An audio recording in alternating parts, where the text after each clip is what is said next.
Southern New Hampshire University's Fire Extinguisher Safety Training video. The purpose of this video is to educate the new RAs at Southern New Hampshire University on fire extinguisher safety and their use and operations.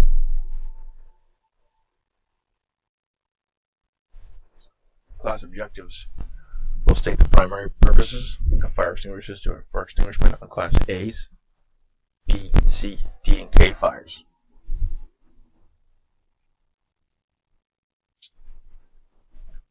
They'll explain the classifications and the rating systems for the fire extinguishers, describe the types of the agents used in the fire extinguishers, describe the types of operating systems in the fire extinguishers, and the basic steps for the fire extinguisher operation. Introduction. Fire extinguishers are used by citizens and firefighters alike, mostly because they're easy to operate with minimal training, and the extinguishers vary in size, type, and extinguishment agent used. It's crucial that selection of the appropriate extinguisher is critical. Also, proper use will reduce injuries and property damage when used correctly. The purpose of the fire extinguisher. What you must know. Well, you want to know what the fire is burning, what type of extinguishing agent you will need. And you're also going to need to know how to operate the extinguisher. Classes of fires. It's essential to match the extinguisher and the fire by their characteristics.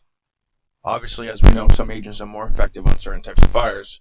However, some agents will not control certain types of fires. Some agents can be dangerous when applied to certain types of fires, which can put ourselves at safety and concerns. Class A fires. Class A fires include ordinary wood, rubber, household vegetation and rubbish, and natural vegetation. The most common extinguisher agent used in this is going to be water.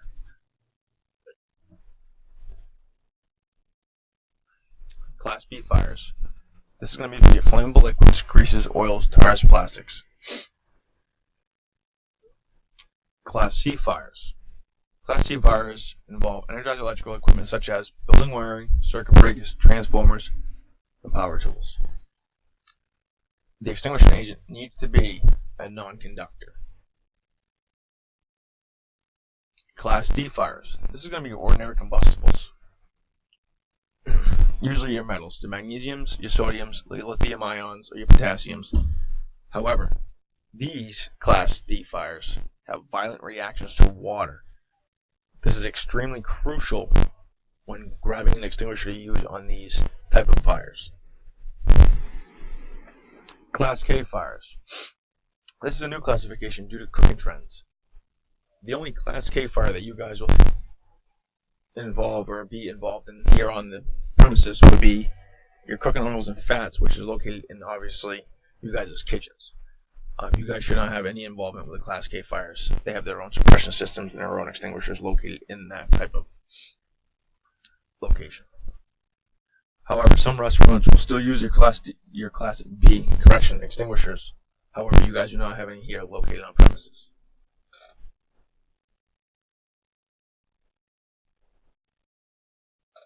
Your classification of the fire extinguisher is rated on their characteristics and capabilities. Underwriters Laboratory, UL, develops the standards for ratings and classification systems on fire extinguishers. They are rated for their safety and effectiveness.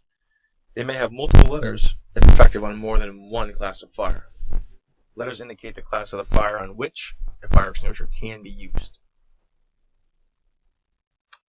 Fire extinguisher labels. The traditional system, seen on some of the older style fire extinguishers, located on the front of the extinguisher, depict a Class A as a green triangle with an A Class B with a red square with a B, Class C will be a blue circle with a C, and a Class D will be a yellow star. However, they have made no traditional labels for the Class K based on the fact that it's a new type of extinguisher. Fire extinguisher labels on the current fire extinguishers that are more common. You'll see the pictograph system. They're square icons. They represent each type of fire that the extinguisher can be used on.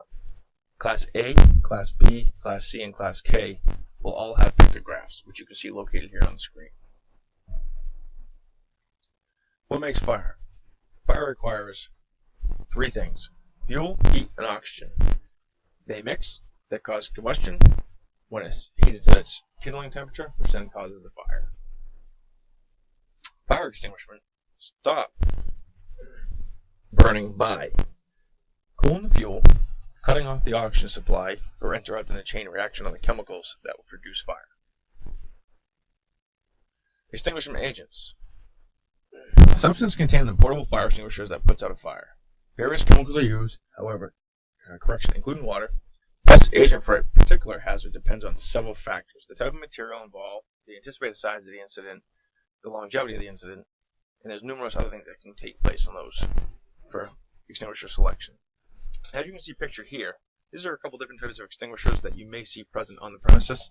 However, based on recent walkarounds and whatnot, the only three that you do have located on the premises are going to be your APW, your ABC extinguisher, and your dry chemical extinguisher, and then you have obviously your halon in you guys' computer rooms. Why use an APW or a water APW? It's an efficient, plentiful, and inexpensive use. Where it doesn't convert liquid to steam. This is effective on all Class A fires. However, this can be dangerous if used on the wrong material, hence Class D fires. Dry chemical, your ABC, you guys will have all these located in your dormitory. These can be used on your ordinaries, your flammables, and your electrical. As you can see located on the front, you'll have a pictogram or pictograph of the uses that this is allowed to be used on. Your carbon dioxide, these are stored under pressure as a liquid. They're rated for Class B and C fires only. However, you guys don't have any of these on premises anymore. The limitations of these include the weight, range, weather, space, and suitability for the use of practical application. Wet chemical, this is the only agent that will meet your Class K fires. This is obviously formulated to use in commercial kitchens, creates a thick blanket to smother the fire and prevent reignition. It discharges as a very fine spray, and it's effective and very easy to clean up.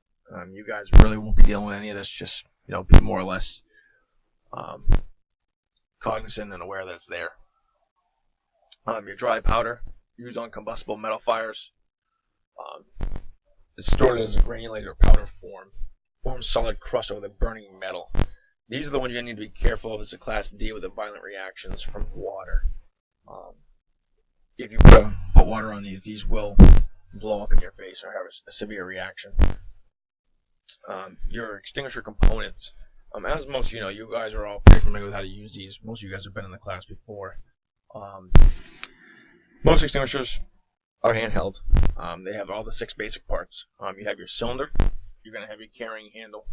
Your nozzle or horn, which is going to be where the agent discharges from. You're going to have your trigger system, your locking mechanism, and your pressure indicator. As we all know, that the pressure indicator is going to be in the green in order for the use of the extinguisher. If the pressure is below the green or above the green, it may not have adequate use for the extinguisher.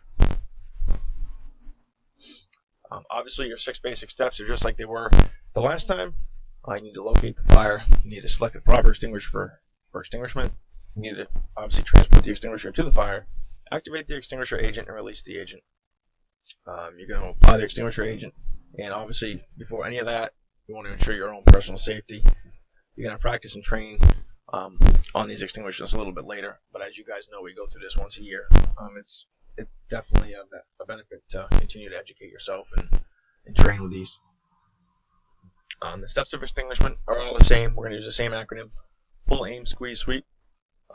Pull your pin, squeeze your hand, aim at the base. You're going to squeeze your handle, and you want to sweep side to side. You want to make sure that when you try to extinguish your fire, you want to start at the base before you start to sweep. As we all know, ensure your own personal safety. You want to approach the fire with an exit behind you. You want to have a planned escape route, as you guys all have in your dormitories. Never let the fire get between you and the exit. You want to never turn your back to the fire, and always watch for a rekindle. Care for the fire extinguishers.